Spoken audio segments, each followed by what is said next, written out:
افسوس کہ حسین عراق کے لوگوں کی باتوں میں آ کر چلے گئے اور اب ابن زبیر تنہا ہی سرزمین حجاز میں یزید کا حریف ہے۔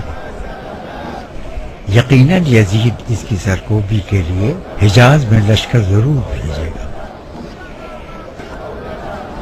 ابن زبیر کو ایسی صورتحال میں تم جیسے جنگجو کی ضرورت پڑے گی۔ مختار، ہوشیار رہنا، تمہیں سستے داموں نہ خرید لے۔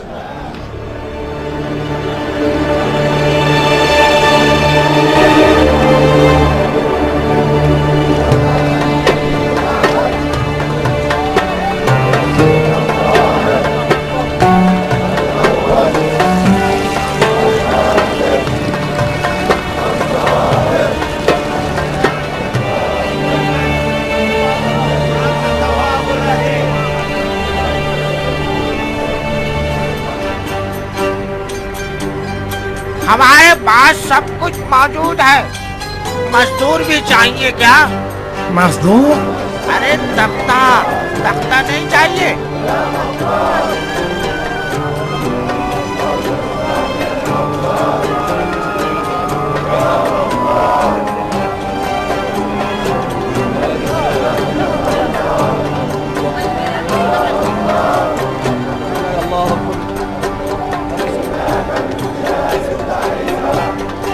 ثقفی بہادر دلاور پر درود۔ کیسے ہو مختار؟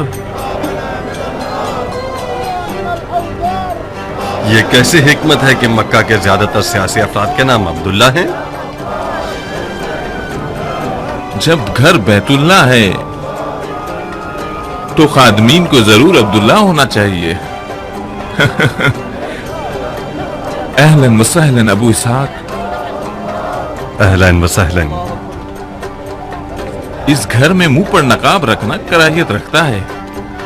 یہ گھر امن کی جگہ ہے، کس سے ڈر رہے ہو؟ میرا ڈر ان عبد الشیطان حضرات سے ہے جو اپنے آپ کو اس گھر کا خادم کہتے ہیں۔ یہ عقیدے تمہارے جہاد کا اجر ضائع کر دیں گے ابو اسحاق۔ تم مشر اور منی کی سرزمین میں ہو، عرفات میں ہو، صفا و مروہ کی سعی میں ہو۔ مکے میں حاجی کو اپنے پورے وجود کا دھیان رکھنا چاہیے، خاص طور پر زبان کا۔ اپنے رمی جمرہ کو بغض و کینے میں تباہ مت کرنا۔ آج میرا رمی جمرہ رمی یزید ہے دوست۔ مرحبا۔ تو پھر اس گھر کے خادموں کی کیوں توہین کر رہے ہو جن کا ارادہ رمی یزید ہے؟ زبیر کے بیٹے کو عبد الشیطان کہنا ناانصافی ہے۔ وہ ہمارے صالحین میں سے ہے۔ ہاں،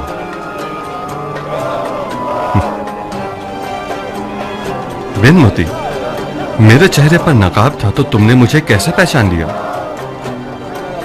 مختار جیسا نامور سیاسی آدمی، وہ بھی مکے جیسے شہر میں جہاں یزید کے مخالفین کو پناہ دی ہوئی ہے، کچھ بھی کر لے وہ اپنے رقیبوں کی نظروں سے بچ نہیں سکتا۔ عبداللہ ابن زبیر تمہارا منتظر ہے مختار۔ اگر تم اور عبداللہ ابن زبیر دونوں مل جاؤ تو یزید کا قلعہ کما کر سکتے ہو۔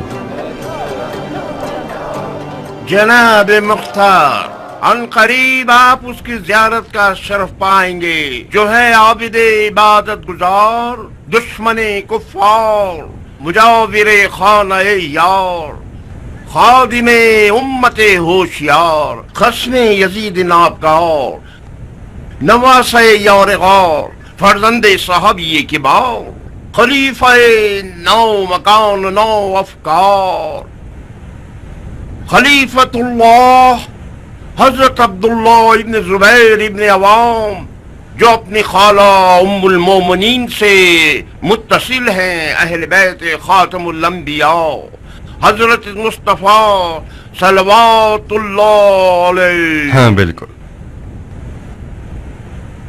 ہم بھی اس لمبے چوڑے قصیدے کی زیارت کے مشتاق ہیں۔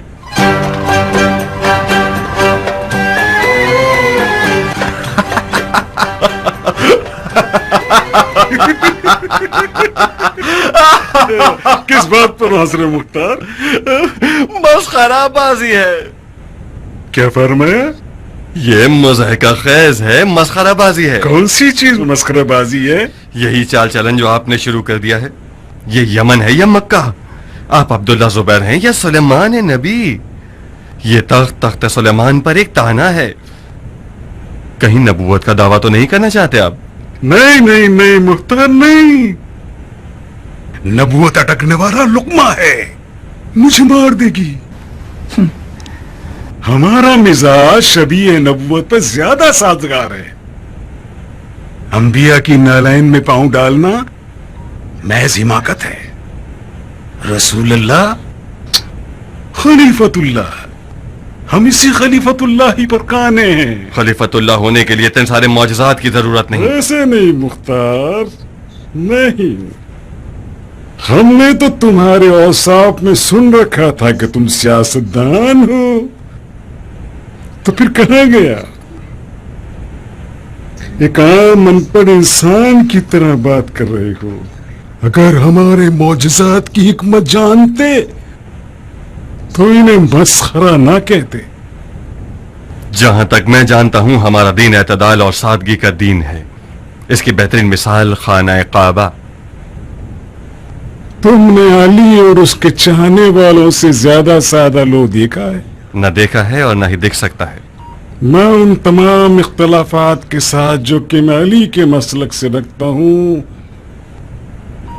اس بات کا اقرار کرتا ہوں کہ سادگی عراق میں کسی جگہ ابو تراب کے ساتھ سپرد خاک ہو گئی.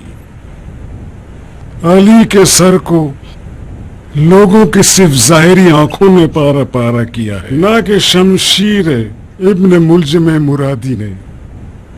حسین کو بھی انہی لوگوں نے قتل کیا جن کی عقل ان کی آنکھوں پر تھی. اب تم اور تم جیسے لوگ دیانت، عدالت اور سادگی کی باتیں کرتے رہو. بنو امیہ سالوں سے اپنے جلال و جبروت سے مسلمانوں کے سر پر زبردستی حکومت کر رہے ہیں. سبز محل کی شان و شوکت مسجد اعظم سب سے بڑی مثال ہے. ایسی مسجد بنائیے کہ حیرت کے مارے انسان کا منہ کھلا رہ جائے. تو پھر کیوں نہ ہم مکے کو شام کے مقابلے میں نہ اٹھائیں؟ تو پھر آپ کو بھی دین کی فکر نہیں ہے. تو پھر آل زبیر اور آل امیہ میں کیا فرق ہے جب ایک ہی روش پر حکومت کرنی ہے دونوں کو؟ اس طرح تو آپ اور یزید ایک جیسی سوچ رکھتے ہیں، پھر اس سے مخالفت کیوں رکھتے ہیں؟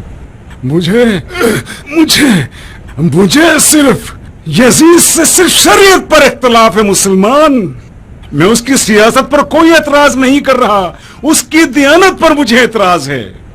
یزید شراب پیتا ہے، یزید جوا کھیلتا ہے، یزید لہولاب کرتا ہے، یزید کتوں سے کھیلتا ہے، بندروں سے کھیلتا ہے، یزید نماز کو ہلکا سمجھتا ہے. ایسے امیر المومنین کا خون مباح ہے.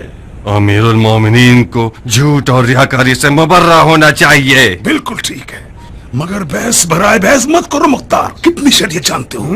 اتنی جانتا ہوں کہ اپنے کام میں مکمل رسوخ رکھ سکوں. بہت خوب، شاباش. تو پھر یہ بھی جانتے ہوگے کہ وہ مصلحت آمیز جھوٹ اور ریاکاری جو دین کی حفاظت کے لیے ہو وہ شرعاً جائز ہے اور اس میں کوئی حرج نہیں ہے. مختار، یہ شریعت کی بحث ہمیں ہمارے مشترک ہدف سے روک رہی ہے. تم یزید کے مخالف ہو، میں بھی ہوں. تم یزید کے خون کے پیاسے ہو، میں بھی ہوں. تم حسین کے خون کا انتقام لینا چاہتے ہو، میں بھی لینا چاہتا ہوں. بیعت کر کے بحث ختم کرو. ایک شرط ہے. شرط؟ کون سی شرط؟ عراق عرب. تو پھر مختار کا مسئلہ غم حسین نہیں ہے. حسین کا انتقام ایک بہانہ ہے عراق کی حکومت تک پہنچنے کے لیے. تمہاری ہوشیاری واقعا لاجواب ہے مختار. حسین تو یزید کے لیے کوئی خطرہ نہیں تھا. یزید نے حسین کو مار کے حماقت کی ہے. بے شک وہ اس بات سے غافل تھا کہ حسین سے کہیں زیادہ حسین کا خون خطرناک ہے. تم نے اچھا ڈورا ڈالا ہے مختار. بس اتنا خیال رکھنا کہ ہم سے نہ ٹکرانا. تم تو جانتے ہی ہو کہ 2 بادشاہ ایک سلطنت میں اور 2 تلوار ایک نیام میں نہیں رہ سکتی. میں اپنی پوری قدرت کے ساتھ یزید کے مقابلے پر کھڑا ہوا ہوں. چاہے مختار جیسے لوگ میری مدد کریں چاہے نہ کریں. جاؤ. اور ہاں مختار، خبردار ایسا نہ ہو کہ حجاز کے لوگوں کے درمیان تفرقہ پیدا کرو. حجازی لوگ میری بیعت میں ہیں. اگر لوگوں کو اپنی بیعت کی دعوت دو گے تو میرے حریف کہلاؤ گے. میری بات سمجھ رہے ہو مختار؟ میں یزید نہیں ہوں کہ مختار کو قید کرنے کی غلطی کروں اور ایک خلیفہ کی اولاد کے کہنے پر اسے رہا کر دوں. تم نے ذرا سی غلطی کی تو فوراً مار دیے جاؤ گے. تخلیہ.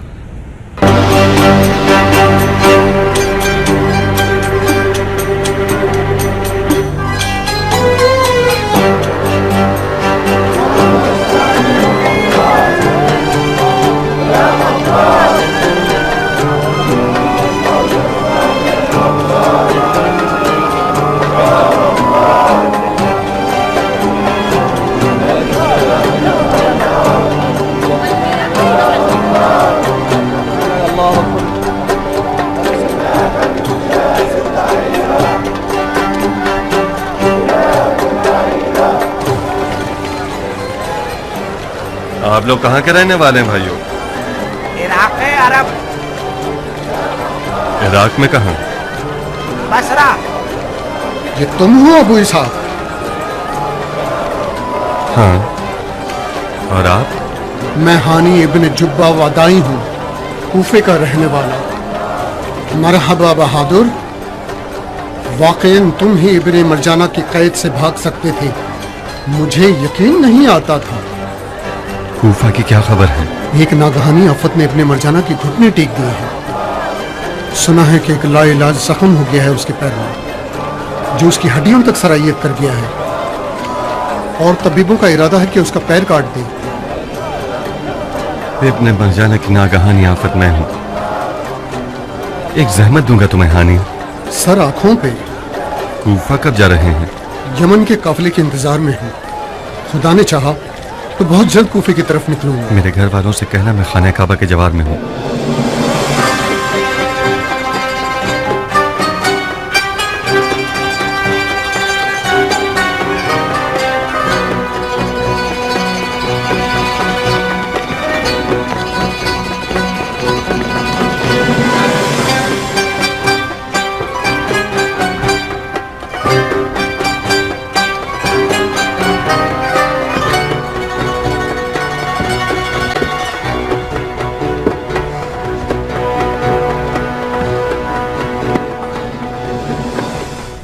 دیر کر دی تم نے قاصد.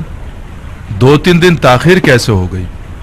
حضرت خلیفہ سوگوار تھے، مجھ سے ملنا نہیں چاہتے تھے. بلا دور رہے. کس بات سے سوگوار تھے؟ ایک گمشدہ ہمدم کی یاد میں سوگوار تھے. مرنے والا کون تھا؟ ابو قیس. ابو قیس ان کا بندر؟ جی امیر، ابو قیس بندر نہیں تھا. ابو قیس امیر المومنین کی تنہائی کا ساتھی تھا. ابو قیس خلیفہ کا قریب ترین دوست تھا.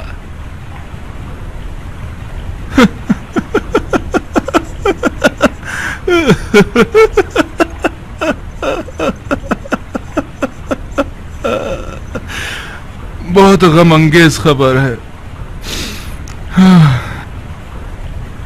ایسا کیا ہوا کہ مرحوم ابو قیس خدا کی رحمتوں سے جا ملے؟ جیسا کہ آپ جانتے ہیں ابو قیس ایک قابل شہ سوار تھا. ایک گھوڑ سواری کے مقابلے میں گھوڑے سے گر گیا. قرینے سے یہ بات ظاہر ہے کہ کسی خیانت کار نے گھوڑے کے تسمے کو ڈھیلا کر دیا تھا تاکہ ابو قیس کو مار دے. مشکوک مل گیا؟ اس نے اقرار جرم کیا؟ چند ایک افراد کو یوں ہی گرفتار کر لیا ہے. جب تک میں شام میں تھا انہوں نے اقرار نہیں کیا تھا. ابو قیس کو گھوڑ سواری میں بڑی مہارت تھی. مجھے بعید لگتا ہے کہ وہ اپنے آپ گرا ہو.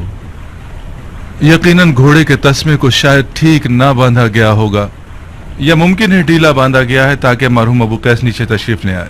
چپ کرو. مشکوک لوگوں کے ناخن کھینچے جائیں تو ضرور منہ کھولیں گے.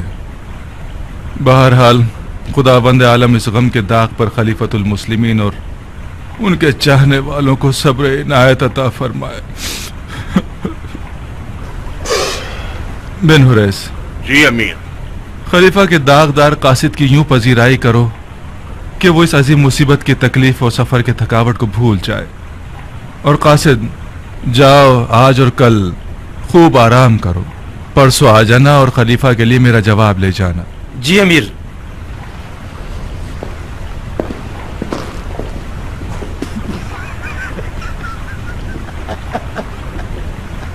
چپ کرو. ذرا منہ بند کرو تاکہ میں دیکھوں کہ کیا لکھ بھیجا ہے اس نے. ابن زبیر نے حجاز میں ہنگامہ آرائی کے لیے قدم اٹھایا ہے اور مسلمانوں کو اپنی بیعت کی دعوت دے رہا ہے. ہم آپ سے زیادہ لائق کسی کو نہیں سمجھتے جو آل زبیر کے فتنے کو ختم کر سکے. بنا سوچے حجاز کی طرف لشکر کشی کرو. تمہیں پورا اختیار ہے کہ اہل حجاز کی اینٹ سے اینٹ بجا دو اور زبیر کے بیٹے کا سر ہمارے لیے بھجوا دو. والذین قضى اللہ بمنہ وکرمہ. امیر المومنین یزید ابن معاویہ ابن ابو سفیان. اجازت ہے امیر.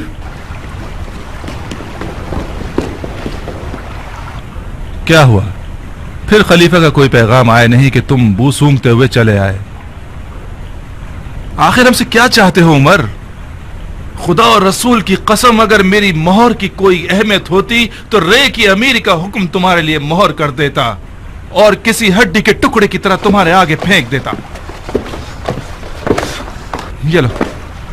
جاننا چاہتے ہو کہ خلیفہ نے کیا لکھا ہے؟ پڑھ دو. رے کی حکومت کا حکم نہیں ہے مگر تمہیں رے سے ایک قدم نزدیک ضرور کر سکتا ہے. میں مکہ پر لشکر کشی نہیں کر سکتا. تم کر سکتے ہو تو بسم اللہ. تم خود خلیفہ سے بات کر لو. میری مانو تو اس دفعہ بھرپور سودا کرنا عمر.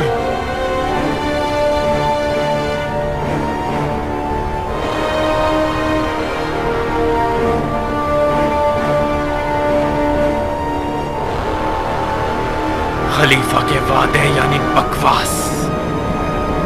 حکومت رے ہوا ہوا، عمر سعد گدھا.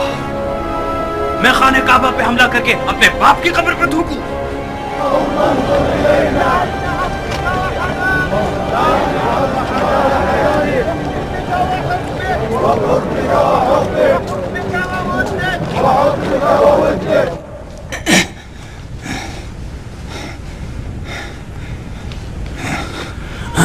کیا بات ہے؟ زبیر کے بیٹوں میں مصعب نظر نہیں آ رہا.